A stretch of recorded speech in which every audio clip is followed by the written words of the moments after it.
ದಲಿತ ಸಂಘಟನೆಗಳ ಮುಖಂಡರುಗಳು, ನಮ್ಮ ಚಲಪತಿಯವರು ಇರ್ಬೋದು, ಹನುಮಂತರು ಇರ್ಬೋದು, ನಮ್ಮ ಕಪಾಲಿ ಶಂಕರ್ ಇರ್ಬೋದು, ರಾಜ್ಕುಮಾರ್ ಇರ್ಬೋದು, ಶ್ರೀರಂಗವ್ರು ಇರ್ಬೋದು, ಮತ್ಕೋಟೆ ಶ್ರೀನಿವಾಸ್ ಅವರು ಇರ್ಬೋದು, ಯುವರಾಜ್ ಇರ್ಬೋದು, ಗಿರಿಜಾವರು ಇರ್ಬೋದು, ಎಲ್ಲ ಮುಖಂಡರುಗಳು ಒಟ್ಟಿಗೆ ಸೇರ್ಕೊಂಡು ವೆಂಕಟೇಶ್ವರು ಎಲ್ಲ ವೇದಿಕೆ ಬರ್ತಕ್ಕಂಥ ಎಲ್ಲ ಓಟ್ ಹಾಕಿದ್ರಿ. ಈ ಬಾರಿ ಏನ್ ಮಾಡೋದು ಅಂತೇಳಿ ಸ್ವಲ್ಪ ಗೊಂದಲದಲ್ಲಿದ್ದಂಥ ಸಂದರ್ಭದಲ್ಲಿ ಏನು ಡಾಕ್ಟರ್ ಬಾಬಾ ಸಾಹೇಬ್ ಅಂಬೇಡ್ಕರ್ ಅವರಿಗೆ ಚುನಾವಣೆಗೆ ನಿಂತ ಈ ಕಾಂಗ್ರೆಸ್ ಪಾರ್ಟಿಗೆ ಸಪೋರ್ಟ್ ಮಾಡಬಾರ್ದು. ನಮ್ಮಲ್ಲಿ ಡಾಕ್ಟರ್ ಬಾಬಾ ಸಾಹೇಬ್ ಅಂಬೇಡ್ಕರ್ ಚುನಾವಣೆಗೆ ನಿಂತ ಸಂದರ್ಭದಲ್ಲಿ ಕಾಂಗ್ರೆಸ್ನ ಆಗಿನ ಪ್ರಧಾನಮಂತ್ರಿಗಳಾಗಿದ್ದಂಥ ಜವಾಹರ್ಲಾಲ್ ನೆಹರು ಅವರು 7 ಬಾರಿ ಚುನಾವಣಾ ಪ್ರಚಾರಕ್ಕೆ ಹೋಗಿ ಅಂಬೇಡ್ಕರ್ನ ಸೋಲಿಸಬೇಕು ಅಂತ ಹೇಳಿ ಕೆಲಸ ಮಾಡದಿರ್ತಕ್ಕಂಥ ಆ ಭ್ರಷ್ಟ ಕಾಂಗ್ರೆಸ್ ವಿರುದ್ಧವಾಗಿ ನಮ್ಮ NDA ಮೈತ್ರಿಕೂಟದ ಅಭ್ಯರ್ಥಿಯಾದಂಥ ಮಲ್ಲೇಶ್ ಬಾಬು ಅವರಿಗೆ ವೋಟ್ ಹಾಕಿ ಲಕ್ಷಾಂತರ ಮತಗಳ ಅಂತರದಿಂದ ಗೆಲ್ಲಿಸಬೇಕು ಅನ್ನೋ ದೃಷ್ಟಿಯಿಂದ ನೀವೆಲ್ಲ ಜೊತೆಲಿರ್ಬೇಕು ಅಂತ ಹೇಳಿ ನಾನು ಕೇಳ್ಕೊಂಡಾಗ ನಾವು ಪಕ್ಷದ ಮುಖಂಡರುಗಳು ಒಟ್ಟಿಗೆ ಸೇರಿ ಇವತ್ತೇನು ವೇದಿಕೆ ಮೇಲೆ ಇದ್ದಾರೆ, ನಮ್ಮ ಸುಂದರ ಇರ್ಬೋದು, ಎಲ್ಲರೂ ಮುಖಂಡರುಗಳು ಇವತ್ತು ನಾವು ನಿಮ್ಮ ಜೊತೆ ನಿಂತೀರಿ, NDA ಮೈತ್ರಿಕೂಟದ ಅಭ್ಯರ್ಥಿ ಜೊತೆ ನಿಂತೀರಿ ಅಂತೇಳಿ ನೀವು ಇಷ್ಟೊಂದು ಸಂಖ್ಯೆಯಲ್ಲಿ ಬೆಳಗ್ಗೆನೆ 9:30 ಎಲ್ಲ ನೀವು ಏನ್ ಬಂದಿದ್ದೀರಿ ವೇದಿಕೆ ಮುಂಭಾಗದಲ್ಲಿ ಇರ್ತಕ್ಕಂಥ ಎಲ್ಲ ನಮ್ಮ ಮುಖಂಡರುಗಳಿಗೆ ನಾನು ನಿಮ್ಗೆ ಕೋಟಿ ಕೋಟಿ ಧನ್ಯವಾದಗಳನ್ನ ಹೇಳಕ್ ಇಷ್ಟಪಡ್ತೀನಿ.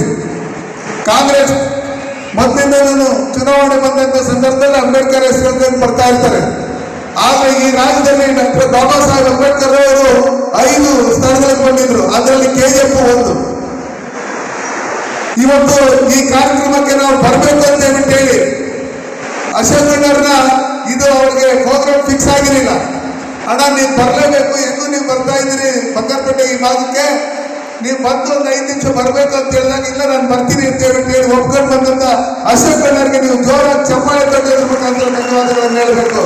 ಇವತ್ತು ನಾನು ನಿಮ್ಮ ಮುಂದೆ MP ಆಗಿ ನಿಂತಿದ್ದೀನಿ ಅಂದ್ರೆ ಅದ್ರ ನಮ್ಮ ಜೊತೆಯಲ್ಲಿ ಯಡಿಯೂರಪ್ಪ ಅವರು, ಅಶೋಕಣ್ಣವರು, ಆಗಿ ನಮ್ಮ ಭಾರತೀಯ ಜನತಾ ಪಾರ್ಟಿ ಎಲ್ಲ ಒಟ್ಟಿಗೆ ನಿಂತ್ಕೊಂಡು ನನಗೆ ಟಿಕೆಟ್ ಕೊಟ್ಟಿದ್ದರಿಂದ ನೀವು ಓಟ್ ಹಾಕಿ ನನ್ನ ಮುಖಾಂತರ ಧನ್ಯವಾದಗಳನ್ನು ಹೇಳಬೇಕು. ಅದೇ ರೀತಿಯಲ್ಲಿ ನಂದೀಶ್ ಅವರು ನಾವು ಬರ್ತಾ ಇದ್ದೀನಿ ನಿಲ್ಕೊಳ್ಬೇಕು ಅಂತ ಹೇಳಿ ಅಣ್ಣ ಬಂದ್ಬಿಡಿ, ಇಲ್ಲಿ ನಮ್ಮ ದಲಿತ ಸಂಘಟನೆಗಳವರೊಂದು ಮೀಟಿಂಗ್ ಕರೆದಿದ್ದಾರೆ. ಇದು ಸುಮ್ಮನೆ ಸ್ಯಾಂಪಲ್ ಒಂದು ಚಿಕ್ಕದೊಂದು ಮೀಟಿಂಗು. ಇದಾದ್ಮೇಲೆ 50,000 ಜನ ಸೇರಿಸಿ ನಮ್ಮ ದಲಿತ ಮುಖಂಡರುಗಳನ್ನ ದೊಡ್ಡ ಎಲ್ಲ ಮತದಾರ ಮತಗಳನ್ನ ಒಂದು ದೊಡ್ಡದೊಂದು ಸಮಾವೇಶ ಮಾಡಬೇಕಾದ ಪೂರ್ವಭಾವಿ ಇದು 2ನೇ ದಿವಸದಲ್ಲಿ ಫಿಕ್ಸ್ ಆಗಿರ್ತಕ್ಕಂಥವ್ರು ಅಂತ ಹೇಳಿದಂಥ ಸಂದರ್ಭದಲ್ಲಿ ಆಯ್ತು ನಾನು ಬರ್ತೀನಿ ಅಂತ ಹೇಳಿದ್ರು. ಮಲ್ಲೇಶ್ ಅಣ್ಣನು ಅಷ್ಟೇ, ಮಲ್ಲೇಶ್ ಅಣ್ಣು ನಮ್ಮ ಬೇರೆ ಬಂಗಾರಪೇಟೆ ಕಡೆ ಇದೆ ಅಂತಕ್ಕಂಥ ಅವಮಾನ ಲೆಕ್ಕಾಚಾರ ತಿಳ್ಕೊಳ್ತಾರೆ. ಕೆಲವು ಚುನಾವಣೆ ಸಂದರ್ಭದಲ್ಲಿ ಮತ್ತು ನಮ್ಮಲ್ಲೇ right, left, front, back, Kannada, Tamil ಅಂತ ಶುರು ಮಾಡ್ತಾರೆ. ದಯವಿಟ್ಟು ನಾನು ನಿಮ್ಮ ಮನೆ ಮಗನು, ಮಲ್ಲೇಶ್ ಬಾಬು ನಿಮ್ಮ ಮನೆ ಮಗನು, ನಾವು ಬದುಕಿದ್ರೆ ಸತ್ರು ನಿಮ್ಮ ಜೊತೆಲ್ಲೇ ಇರ್ತೀರಿ. ನಾವು ಯಾವತ್ತೂ ಈ ಡಿವೈಡೆಡ್ ರೂಲ್ಸ್ ಪಾರ್ಟಿ ಮಾಡಕ್ ಹೋಗಲ್ಲ. ಇವತ್ತು ಮತ್ತೊಂದೊಂದು ಬೇರೆ ಕಡೆ ಎಲ್ಲ ಮೀಟಿಂಗ್ ಅಂತ ಆಗ್ತಾ ಇದೆ. ನಿರಂತರವಾಗಿ ಮೀಟಿಂಗ್ ಮಾಡಲಿ. ನಾವು ಏನು ಸಮುದಾಯಕ್ಕೋಸ್ಕರ ಒಳ್ಳೇದು ಮಾಡಿದ್ರೆ ಯಾರೇ ಮಾಡಿದ್ರೆ ನಾವು ಜೊತೆಯಾಗಿರ್ತೀರಿ, ನಮ್ಗೆ ಯಾರು ಶತ್ರುಗಳಲ್ಲ. ಅದಕ್ಕೋಸ್ಕರ ಇವತ್ತೇನು ನೀವೆಲ್ಲ ಒಟ್ಟಿಗೆ ಸೇರಿದ್ರಿ, ನೀವು ಪ್ರತಿ ಹಳ್ಳಿಗಳಲ್ಲಿ ಹೋಗಿ ಮಲ್ಲೇಶ್ ಬಾಬು ಅವರು ಗುರ್ತು ರೈತ ಮಹಿಳೆ, ಏನ್ ಗುರ್ತು ತೆನೆವಂತ ರೈತ ಮಹಿಳೆ ಓಟ್ ಹಾಕ್ಸೋದ್ರ ಮುಖಾಂತರ ಇಲ್ಲಿ ಏನು ಗೌತಮ್ ಅಂತ ಹೇಳಿ ಆಂಧ್ರ ಪ್ರದೇಶದಿಂದ ಕರ್ಕೊಂಡ್ಬಂದಿರ್ತಕ್ಕಂಥವ್ರು ಅವ್ರು ಬೆಂಗಳೂರಲ್ಲಿ ಬಂದು ಸೆಟ್ಲ್ ಆಗಿದ್ದಾರೆ.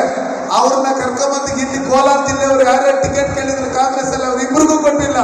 ಲಾಸ್ಟ್ 3ನೇ ಅವ್ರು ಕರ್ಕೊಂಬಂದು ಇಲ್ಲಿ 8 ಟಿಕೆಟ್ ಕೊಟ್ಟಿದ್ರೆ ಅವರು ಸೋತ್ರೆ ಮತ್ತೆ ಹೋದ್ರೆ ಮತ್ತೆ ತಿರ್ಗಿ ನೋಡಲ್ಲ. ಹಂಗಿರ್ತಕ್ಕಂಥ ಸಂದರ್ಭದಲ್ಲಿ ನೀವೆಲ್ಲ ಒಗ್ಗಟ್ಟಾಗಿ ಪ್ರತಿ ಹಳ್ಳಿಯಲ್ಲಿ ಮನೆಗೂ ಹೋಗಿ ಇವತ್ತು ಪಂಚತೀರ್ಥಗಳಂತೇಳಿ ಡಾಕ್ಟರ್ ಬಾಬಾ ಸಾಹೇಬ್ ಅಂಬೇಡ್ಕರ್ ಹುಟ್ಟಿದಂಥ ಜಾಗ, ಬೆಳೆದಂಥ ಜಾಗ, ಓದಿದಂಥ ಜಾಗ, ಅವರು ವಾಸ ಇದ್ದಂಥ ಜಾಗ, ಅವ್ರು ಸತ್ತಂಥ ಜಾಗ, ಇಷ್ಟನ್ನು ಪಂಚತೀರ್ಥಗಳಂತ ಡೆವಲಪ್ಮೆಂಟ್ ಮಾಡಿರ್ತಕ್ಕಂಥದ್ದು ಸನ್ಮಾನ್ಯ ನರೇಂದ್ರ ಮೋದಿ ಅವರು 1000 ಕೋಟಿ ಹಣ ಬಿಡುಗಡೆ ಮಾಡಿ.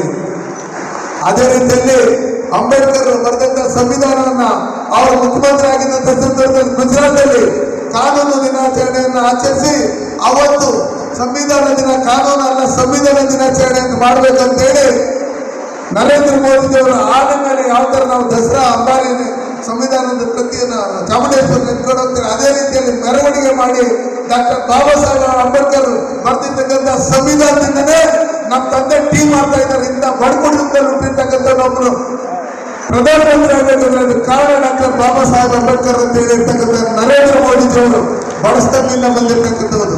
ಅದಕ್ಕೋಸ್ಕರ ನಾವು ಬಡವರಿರ್ಬೋದು ಕೋಲಾರ ಜಿಲ್ಲೆಯಲ್ಲಿ. ಆದ್ರೆ ನಮ್ಮ ಶಿವಣ್ಣವರು ಇವರೆಲ್ಲ ಏನು ವೇದಿಕೆ ಬರ್ತಕ್ಕಂಥ ಮುಖಂಡಗಳೆಲ್ಲ ಹೃದಯ ಶ್ರೀಮಂತರು. ನಾವು ಯಾರು ಓಟ್ ಹಾಕ್ತೀರ ಅವ್ರು ಗೆಲ್ತಾರೆ. ಅದಕ್ಕೋಸ್ಕರ ಡಾಕ್ಟರ್ ಬಾಬಾ ಸಾಹೇಬ್ ಅಂಬೇಡ್ಕರ್ ಹೇಳಿದ್ರು, ಕಾಂಗ್ರೆಸ್ ಸುಡ್ತಾ ಇರ್ತಕ್ಕಂಥ ಮನೆ ಇದು, ಅದಕ್ಕೆ ಯಾರು ಓದ್ಬೇಡಿ, ನಾವು ಸುಟ್ಟೋಗ್ತೀವಿ ಅಂತ ಹೇಳಿ. ದಯವಿಟ್ಟು ನಿಮ್ಮ ಓಟು ಯಾವ ಕಾರಣಕ್ಕೂ ಕಾಂಗ್ರೆಸ್ ಪಾರ್ಟಿಗೆ ಹಾಕ್ಬಾರ್ದು. ನಮ್ಮ ಮಲ್ಲೇಶ್ ಬಾಬು ಚಿನ್ನೆ ತೆನೆವಂತ ರೈತ ಮಹಿಳೆ ಇಂಡಿಯಾ ಮೈತ್ರಿಕೂಟದ ಅಭ್ಯರ್ಥಿ. ಅದಕ್ಕೋಸ್ಕರ ನಾವೇ ಕ್ಯಾಂಡಿಡೇಟ್ಗಳು, ನರೇಂದ್ರ ಮೋದಿ ಅವರ ಕ್ಯಾಂಡಿಡೇಟ್, ಅಶೋಕ್ ಅವರ ಕ್ಯಾಂಡಿಡೇಟ್, ಮಲ್ಲೇಶ್ ಬಾಬು ಅವರ ಕ್ಯಾಂಡಿಡೇಟ್ ಅಂತ ಹೇಳಿ ಮನೆಗೂ ಹೋಗಿ ಓಟ್ ಹಾಕ್ಸೋದ್ರ ಮುಖಾಂತರ ಕರೋನಾ ಟೈಮಲ್ಲಿ ಅಕ್ಕಿ ಕೊಟ್ಟಿರ್ತಕ್ಕಂಥ ಸನ್ಮಾನ್ಯ ನರೇಂದ್ರ ಮೋದಿ ಅವರು, ವ್ಯಾಕ್ಸಿನ್ ಕೊಟ್ಟಿರ್ತಕ್ಕಂಥ ಸನ್ಮಾನ್ಯ ನರೇಂದ್ರ ಮೋದಿ ಅವರು, ನಮ್ಮ ರಸ್ತೆಗಳು ಮಾಡಿರ್ತಕ್ಕಂಥ ಸನ್ಮಾನ್ಯ ನರೇಂದ್ರ ಮೋದಿ ಅವರು, ಕಿಸಾನ್ ಸನ್ಮಾನ್ ಯೋಜನೆಯಲ್ಲಿ ರೈತರಿಗೆ ವರ್ಷಕ್ಕೆ 6,000, 5 ವರ್ಷಕ್ಕೆ 30,000 ಹಣ ಕೊಟ್ಟಿರ್ತಕ್ಕಂಥ ಸನ್ಮಾನ್ಯ ನರೇಂದ್ರ ಮೋದಿ ಅವರು, ಮುದ್ರಾ ಯೋಜನೆಯಲ್ಲಿ ಲೋನ್ ಕೊಟ್ಟಿರ್ತಕ್ಕಂಥ ಸನ್ಮಾನ್ಯ ನರೇಂದ್ರ ಮೋದಿ ಅವರು, ಟಾಯ್ಲೆಟ್ ಕೊಟ್ಟಿರ್ತಕ್ಕಂಥ ಸನ್ಮಾನ್ಯ ನರೇಂದ್ರ ಮೋದಿ ಅವರು, ನಮ್ಮ ಕೋಲಾರ ಲೋಕಸಭಾ ಕ್ಷೇತ್ರಕ್ಕೆ 1,880 ಕೋಟಿ ಹಣ ಬಿಡುಗಡೆ ಮಾಡಿ ಜಲಜೀವನ್ ಮಿಷನ್ ಅಲ್ಲಿ ಮನೆ ಬೇಕು ನಲ್ಲಿ ಮುಖಾಂತರ ನೀರು ಕೊಡ್ಬೇಕು ಅಂತ ಹೇಳಿ ಕೊಟ್ಟಿರ್ತಕ್ಕಂಥ ಸನ್ಮಾನ್ಯ ನರೇಂದ್ರ ಮೋದಿ ಅವರು, ಚೆನ್ನೈ ಎಕ್ಸ್ಪ್ರೆಸ್ ಕಾರಿಡಾರ್ಗೆ 6,000 ಕೋಟಿ ಹಣ ಕೊಟ್ಟಿರ್ತಕ್ಕಂಥ ಸನ್ಮಾನ್ಯ ನರೇಂದ್ರ ಮೋದಿ ಅವರು, ರಾಮಚಂದ್ರ ಬಾವುಡಿಂದ ನಂಗ್ಲಿವರೆಗೂ 8 ಪ್ಲೇಯರ್ಗಳನ್ನ ಕೊಟ್ಟಿರ್ತಕ್ಕಂಥ ಸನ್ಮಾನ್ಯ ನರೇಂದ್ರ ಮೋದಿ ಅವರು. ಇದನ್ನ STR ರೋಡ್ ಕೊಟ್ಟಿರ್ತಕ್ಕಂಥ ಸನ್ಮಾನ್ಯ ನರೇಂದ್ರ ಮೋದಿ ಅವರು, ರೈಲ್ವೆ ಇಲಾಖೆಯಲ್ಲಿ 600 ಕೋಟಿ ಹಣ ಬಿಡುಗಡೆ ಮಾಡಿ ಇವತ್ತು ರೈಲ್ವೆ ಬ್ರಿಡ್ಜ್ಗಳು, Malur hitech railway station, Bangarapet hitech railway station, Marikuppam ಮತ್ತೆ ಕುಪ್ಪಂಗೆ ಇಂಟರ್ಸ್ಟೇಟ್ ಕನೆಕ್ಟಿವಿಟಿಗೆ ರೈಲ್ವೆ ಮಾರ್ಗಕ್ಕೆ ಹಣ ಬಿಡುಗಡೆ ಮಾಡಿರ್ತಕ್ಕಂಥ ಸನ್ಮಾನ್ಯ ನರೇಂದ್ರ ಮೋದಿ ಅವರು. ನಾನು ಹೇಳ್ತವರೆ ಬೆಳಗ್ಗೆಯಿಂದ ಸಂಜೆವರೆಗೂ ಹೇಳ್ತಾನೆ ಇದ್ದೀನಿ, 15,000 ಕೋಟಿ ಬರೀ ರಸ್ತೆಗಳು ಕೊಟ್ಟಿರ್ತಕ್ಕಂಥ ಸನ್ಮಾನ್ಯ ನರೇಂದ್ರ ಮೋದಿ ಅವರು. ಹಂಗಿರ್ತಕ್ಕಂಥ ಸಂದರ್ಭದಲ್ಲಿ ನಾವು ಇವತ್ತೇನು